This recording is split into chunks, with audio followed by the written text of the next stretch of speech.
Joining us now to look back on England's performance against Brazil and forward to the Belgium game. talkSPORT's Mark Goldbridge. Morning, Mark. Morning, Mark. How you doing?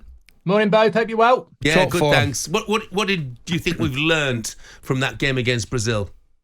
Well, remember, I had a lovely prelude to the Brazil game because my club, Manchester United, was linked heavily to Gareth Southgate. So I sort of came into it with a lot of concern. But actually, I'm not going to go too hard on Southgate because I've always said it. I just don't think he's a very good coach. I don't think he suits that level of player.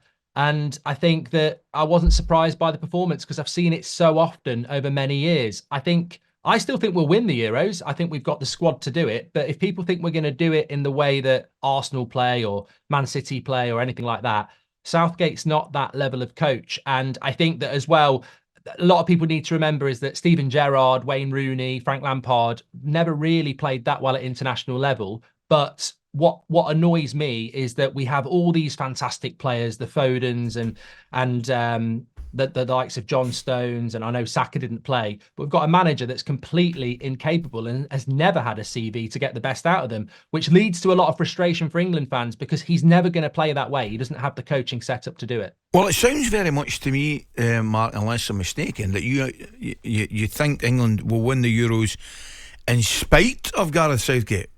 Yeah, 100%, Ali. I think in international football, there are a number of coaches that I don't think get the best out of their teams. I don't think Deschamps really gets the best out of France. I think Roberto Martinez has had a couple of jobs in international football. I think he'd struggle in club football.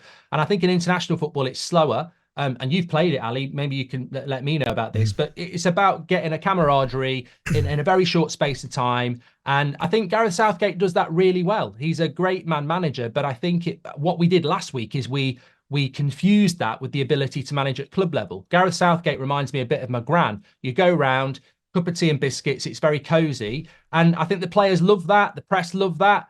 And it may well work at international level, but it wouldn't work at club level for me. It's very difficult though, Mark, isn't it? Because they have the players for such a short period of time. You know, it's very hard, whichever international side you're at, to get the team to play, as you said, like Arsenal or like Manchester City, you know, and also they're used to playing in the style of their clubs. So often you have to change that at international level. Do you have any sympathy with them at all? Well, I do in relation to if you could take a Pep Guardiola or a top-level coach. I mean, look at the way Pep coaches. He probably could get something out of them every couple of weeks, every 3 months. But, I mean, Gareth Southgate, we've got fullbacks that, you know, the way people are playing now, they're inverting. Gareth Southgate wants to, you know, Declan Rice at the weekend really frustrated me because he's just playing in front of the back two. He doesn't do that for Arsenal. He wants to go forward. It's a pragmatic style of football. I think that's what we're talking about here. And Gareth Southgate's perfect for that. But it is frustrating as an England fan because, you know, Phil Foden may as well have not played on Saturday night. I thought he'd been subbed off at half time. I don't think that's on Phil Foden. I think that's on, we didn't create many chances.